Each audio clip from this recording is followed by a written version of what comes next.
ഈ ഈ ഒരു ഫീൽഡിലേക്ക് അവർ കടന്നു കയറിയല്ലോ, ഇത്രയും പൊക്കത്തിൽ കയറിയ സമയത്ത് സ്വാഭാവികമായിട്ടും നമ്മുടെ നാഷണൽ ഹൈവേയിൽ വരുന്ന അതൊക്കെ നാഷണൽ ഹൈവേ 1 ആണെന്ന് തോന്നുന്നു, 1A. അപ്പോൾ അതിൽ വരുന്ന ഈ നമ്മുടെ സൈനിക നീക്കങ്ങളെയൊക്കെ ഇവർക്ക് നിരീക്ഷിക്കാൻ കഴിയുമല്ലോ. അപ്പോൾ അതൊരു വലിയൊരു അപകടം പിടിച്ചൊരു സിറ്റുവേഷൻ ആയിരുന്നില്ലേ? അപ്പോൾ സാർ എങ്ങനെ അതിനെ ആ സമയത്തൊക്കെ ഇത് ചെയ്യാൻ പറ്റി? പ്രത്യേകിച്ച് ഇങ്ങനെ എവിടെ നിന്നാണ് ആക്രമണം വരുന്നത് പോലും പറയാൻ കഴിയാത്ത വിധത്തിൽ എല്ലായിടത്തു നിന്നും വന്നുകൊണ്ടിരിക്കുകയാണല്ലോ. അപ്പോൾ എങ്ങനെ അത് തുടങ്ങി വെച്ച് എങ്ങനെ അവരെ പിടിച്ചു നിൽക്കാൻ കഴിഞ്ഞു ആ സമയത്ത്?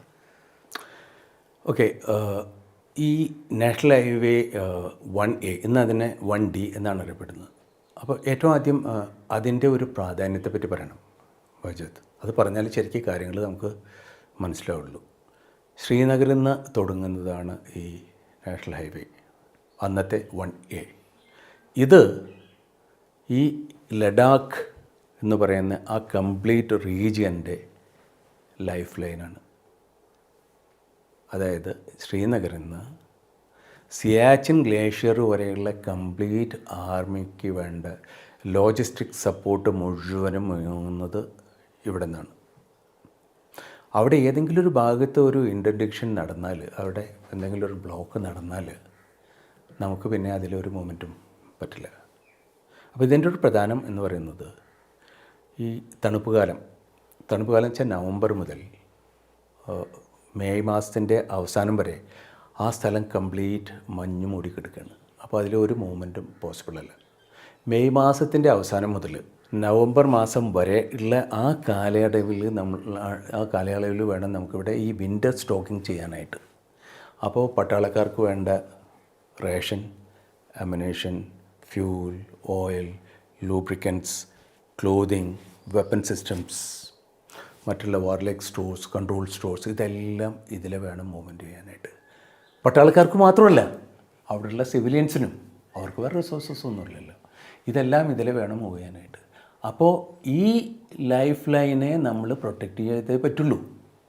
അപ്പോൾ ഇവർ ഈ നുഴഞ്ഞുകയറ്റം നടത്തിയപ്പോൾ ഇവരുടെ ഉദ്ദേശം എന്താണെന്ന് വെച്ചാൽ ഈ നമ്മുടെ ഈ ലൈഫ് ലൈനിനെ കട്ട് ഓഫ് ചെയ്യുക എന്നുള്ളതാണ്. അപ്പോൾ അത് എങ്ങനെ കട്ട് ഓഫ് ചെയ്യണം എന്നുള്ള അത് പറഞ്ഞു കഴിഞ്ഞതിന് ശേഷം പിന്നെ ഞങ്ങളതിനെ നേരിട്ടുള്ള എന്നുള്ളത് ഞാൻ പറഞ്ഞുതരാം.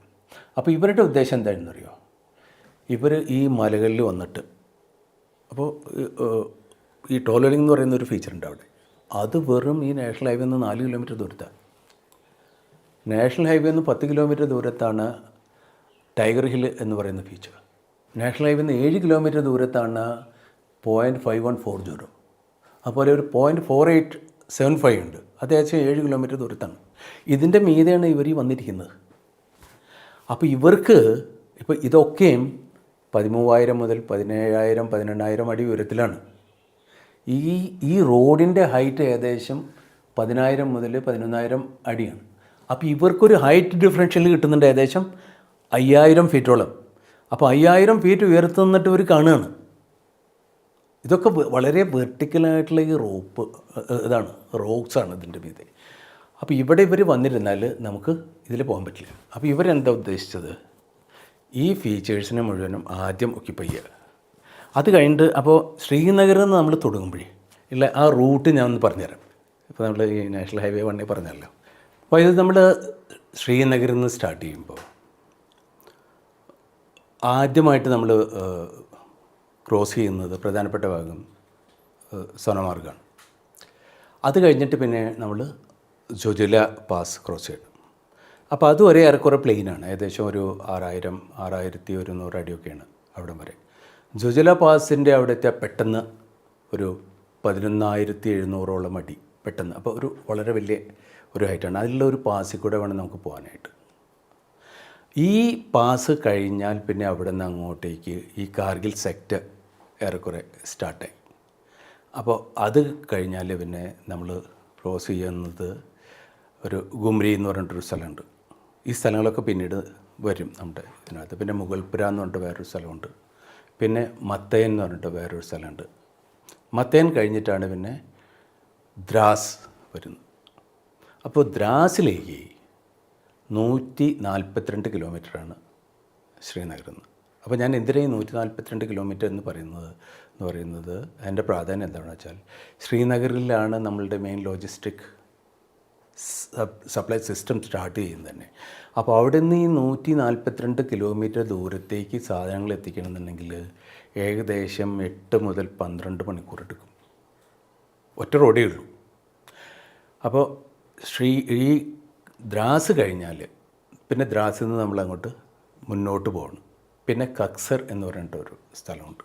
ഈ കക്സർ കഴിഞ്ഞിട്ടാണ് പിന്നെ കാർഗിൽ വരുന്നത്. കാർഗിൽ കഴിഞ്ഞിട്ട് പിന്നെ അവിടെ നിന്ന് നമ്മൾ അങ്ങോട്ട് മുന്നോട്ട് പോയാൽ തുർത്തുക്ക് എന്ന് പറയുന്ന ഒരു പോയിൻ്റ് ഉണ്ട്. തുർത്തുക്ക് കൂടി കഴിഞ്ഞിട്ട് വേണം പിന്നെ സിയാച്ചിൻ ഗ്ലേഷ്യറിൽ എത്താനായിട്ട്. അപ്പോൾ പാകിസ്ഥാനികളുടെ എയിം എന്താണെന്ന് മനസ്സിലായാൽ മാത്രമേ നമുക്ക് ഈ നാഷണൽ ഹൈവേ പ്രൊട്ടക്റ്റ് ചെയ്യണം എന്നുള്ളതിൻ്റെ പ്രാധാന്യം മനസ്സിലാവുള്ളൂ. ഇവരുടെ ഉദ്ദേശം എന്താണെന്ന് വെച്ചാൽ ആദ്യം ഈ മലകൾ വന്നിട്ട് ഒക്യുപ്പൈ ചെയ്യുക. മലകൾ ഒക്യുപ്പൈ ചെയ്ത് കഴിഞ്ഞതിന് ശേഷം ഈ നാഷണൽ ഹൈവേ ടോട്ടലി ഇൻ്റർഡിക്റ്റ് ചെയ്തിട്ട് അതിനെ ഉപയോഗശൂന്യമാക്കുക. അപ്പോൾ നമുക്ക് സപ്ലൈ ഒന്നും കൊണ്ടുപോകാൻ പറ്റില്ല. ഇതിൽ സപ്ലൈ ഒന്നും കൊണ്ടുപോകാൻ പറ്റില്ല എന്നുള്ളതിൻ്റെ 2 കോൺസിക്വൻസസ് ഉണ്ട്. ഒന്ന്, അവിടെ ഫൈറ്റ് ചെയ്തുപോകാൻ വരുന്ന പട്ടാളക്കാർക്ക് വേണ്ടത്ര സപ്ലൈ എത്തിക്കാൻ പറ്റില്ല. മാത്രമല്ല ഈ വിൻ്റർ സ്റ്റോക്കിംഗ് നടത്തണമല്ലോ. നമ്മൾ മെയ് മാസത്തിൻ്റെ എൻഡ് മുതൽ നവംബർ വരെയുള്ള ഈ വിൻ്റർ സ്റ്റോക്കിംഗ് നമുക്ക് ചെയ്യണമല്ലോ. ഇതിനെ ഇൻ്റർഡിക്റ്റ് ചെയ്തിട്ടുണ്ടെങ്കിൽ പിന്നെ നമുക്ക് ആ വിൻ്റർ സ്റ്റോക്കിംഗ് നടത്താൻ പറ്റില്ല. അപ്പോൾ ഇവർ ഈ മലയുടെ മീതെ വന്നിരിക്കുക, നാഷണൽ ഹൈവേയുടെ ഉപയോഗം ഇല്ലാതാക്കുക. അത് കഴിഞ്ഞിട്ട് പിന്നെ ഈ തുർത്തുക്ക് കൂടെ വന്നിട്ട് അങ്ങ് വളഞ്ഞിട്ട് സിയാച്ചിൻ ഗ്ലേഷ്യറിനെ കട്ട് ഓഫ് ചെയ്യുക. സിയാച്ചിൻ ഗ്ലേഷ്യറിനെ കട്ട് ഓഫ് ചെയ്താൽ അവർക്ക് പിന്നെ ആരാംശം, കാരണം അവിടെയുള്ള പട്ടാളക്കാർ പട്ടിണി കിടന്ന് ചത്തുപോകും. അവരുടെ അടുത്ത് ഒന്നും ഉണ്ടാവില്ലല്ലോ. അവരുടെ അടുത്ത് പിന്നെ റേഷനും ഉണ്ടാവില്ല, അവരുടെ അമ്യൂണിഷനും ഉണ്ടാവില്ല, ഒന്നും ഉണ്ടാവില്ല. അത് കഴിഞ്ഞാൽ പിന്നെ ഇവരുടെ നെക്സ്റ്റ് അതിൻ്റെ തന്നെ ഒരു കോൺസിക്വൻഷ്യലായിട്ട് ഇവർ ബനിഹാൽ പാസ് എന്ന് പറയുന്നത്, നമ്മൾ ഇവിടെ നിന്ന് അങ്ങോട്ട് ശ്രീനഗറിൽ നിന്ന് അങ്ങോട്ട് പോകുമ്പോൾ ഒരു ശ്രീനഗറിലേക്ക് പോകുമ്പോൾ ഒരു പാസ്സാണ് ബനിഹാൽ പാസ്. ആ പാസ് പിടിച്ചെടുക്കുക, ജുജില പാസും പിടിച്ചെടുക്കുക.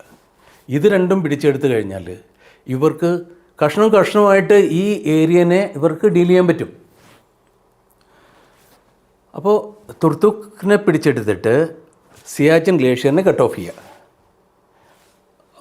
അതുകൂടാതെ അവിടെ നിന്ന് കൂടുതൽ ഈ പട്ടാളക്കാരെ കൊണ്ടുവരിക, അല്ലെങ്കിൽ മുജാഹിദീൻസിനെ കൊണ്ടുവരിക, ഇവിടെയുള്ള പട്ടാളക്കാരെ മുഴുവൻ ടെക്കിൾ ചെയ്യുക.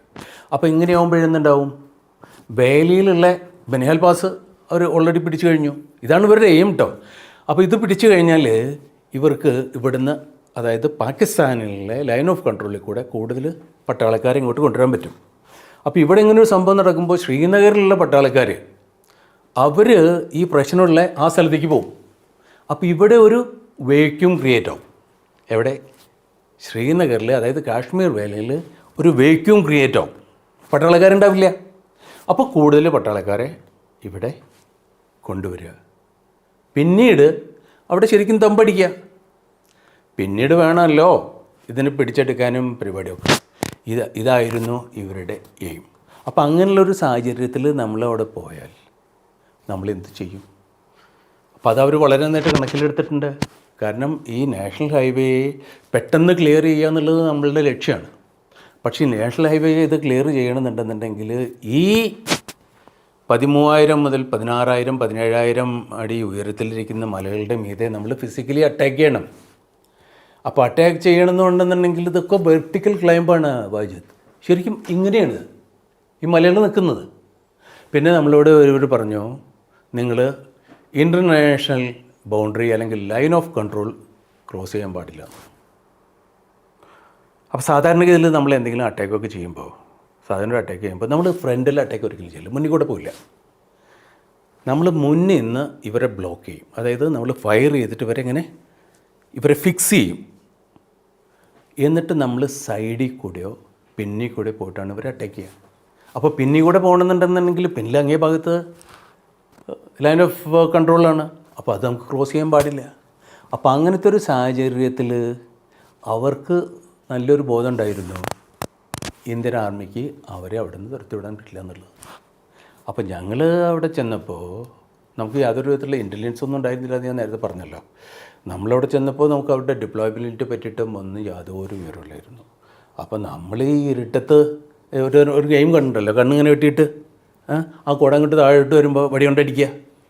അതേമാതിരി നമ്മൾ ഓരോരോ ഫീച്ചറിൽ ഫയർ ചെയ്തിട്ട് അവിടെയുള്ള റിയാക്ഷൻ നോക്കിയിട്ടായിരുന്നു നമ്മൾ യുദ്ധത്തിൻ്റെ പ്രാരംഭിക ദശകളിലൊക്കെ നമ്മൾ പാകിസ്ഥാനെയാണല്ലോ നേരിട്ടത്. ആക്ച്വലി അവർ പാകിസ്ഥാൻ പട്ടാളമായിരുന്നു. അപ്പോൾ അത് വളരെ വളരെ ബുദ്ധിമുട്ടുള്ള ഒരു കാര്യമായിരുന്നു. ആക്ച്വലി യുദ്ധത്തിൻ്റെ തുടക്കത്തിലാണ്, അതായത് യുദ്ധത്തിൻ്റെ തുടക്കത്തിൽ എന്ന് വെച്ചിട്ടുണ്ടെങ്കിൽ ഇപ്പോൾ മെയ് മാസം 15-ാം തീയതി മുതൽ നമ്മൾ അവിടെ ഓപ്പറേഷൻസ് തുടങ്ങി. അത് മുതൽ ജൂൺ 12-ാം തീയതിയാണ് നമ്മൾ ഏറ്റവും ആദ്യമായിട്ട് ഒരു ഓർഗനൈസ് ആയിട്ടുള്ള ഒരു അറ്റാക്ക് നടത്തുന്നത്, ടോർലിംഗ് ഫീച്ചർ വരെ. അപ്പോൾ ഈ യുദ്ധത്തിൽ ഞാൻ നേരത്തെ പറഞ്ഞിരുന്നു 527 ഇന്ത്യൻ സൈനികർ അതിൽ കൊല്ലപ്പെട്ടെന്നു. എനിക്ക് തോന്നുന്നു അതിൻ്റെ കൃത്യമായിട്ടുള്ള ഒരു ഫിഗർ ഇവിടുത്തെ അവൈലബിൾ അല്ല. ഈ യുദ്ധത്തിൽ ഏകദേശം ഒരു 40 മുതൽ 60% കാഷ്വാലിറ്റീസ് ഈ സ്റ്റേജിലായിരുന്നു. തുടക്കത്തിലവിടെ നിന്ന് ആർക്കൊന്നും അറിയില്ല, തയ്യാറായിരുന്നില്ല ആരും. അപ്പോൾ ആ സമയത്ത് അത്രയും ഏറ്റവും വിഷം പിടിച്ച ഒരു